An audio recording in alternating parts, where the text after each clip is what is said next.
میں جس وقت 12 سال کی عمر کا تھا جب میں حافظ قرآن ہو گیا تھا ماشاءاللہ. الحمدللہ.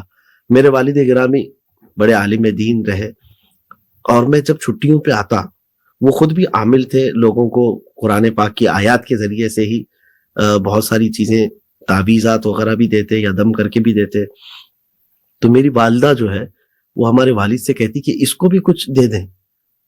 میں جب حافظ بن کر کے آیا، پھر عالم کورس بھی کر رہا تھا، تو کبھی نظر بد کا اثر ہے یا کبھی طبیعت کی خرابی ہے، انہوں نے کبھی مجھے نہیں دیا. اور وہ کہتے کہ اس کے سینے میں قرآن پورا موجود ہے، ہم تو 1 آیت 2 آیت کسی کو لکھ کر کے دیتے ہیں، اس کی تسلی ہے یہ. اور جب اس کے پاس ہے تو اس کو احساس ہو کہ پورا قرآن موجود ہے ہمارے پاس. تو میں یہاں یہی کہوں گا کہ وظائف یا قرآن کی آیتیں میں بتا تو دوں گا، لیکن ہر بندہ جو مجھے سن رہا ہو وہ اس بات کا عہد کر کے لے چلے کہ پورا کیوں نہ میں تلاوت کروں قرآن. بہت اچھے، سبحان اللہ. پوری قرآن کو کیوں نہ تلاوت کروں. ایک بندہ آیا اور کہا کہ رات کو وہ سورہ کہف کی تلاوت کر رہے تھے تو ان کا گھوڑا ہنہنانے لگا، بھدک رہا تھا. پھر آپ بند کرتے تو پھر وہ گھوڑا ہنہناتا تھا، اور اس کے بعد پھر وہ تلاوت کو ہی بند کر دیا. واپس آئے تو حضور پاک صلی اللہ علیہ وسلم کی بارگاہ میں عرض کیا کہ ایسا معاملہ ہو رہا تھا.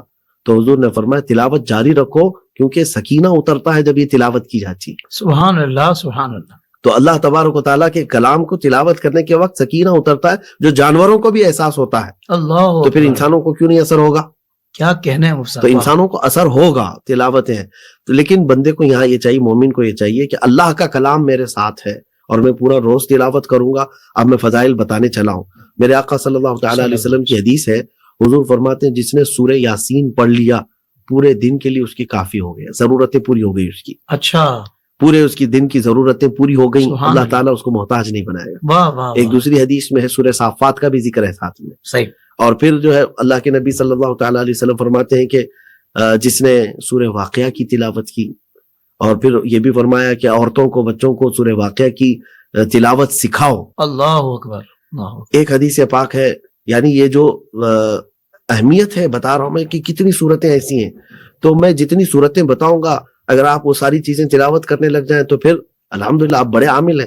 اس لیے کوشش یہ کریں کہ قرآن پاک جیسے تلاوت ہوتا ہے اسی انداز سے تلاوت کرتے چلے جائیں، کیونکہ حدیث ہے کہ اگر بندے کو دعا کرنے کا وقت نہیں ملا اور تلاوت میں مشغول رہا جی تو فرمایا گیا ہے کہ اس کو اللہ تبارک و تعالیٰ اس کے مانگنے سے سوا، بلکہ جتنے لوگ دعا کر رہے ہوں گے ان سب سے سوا اس کو عطا فرمائے گا. اللہ اکبر. سبحان اللہ. کیوں؟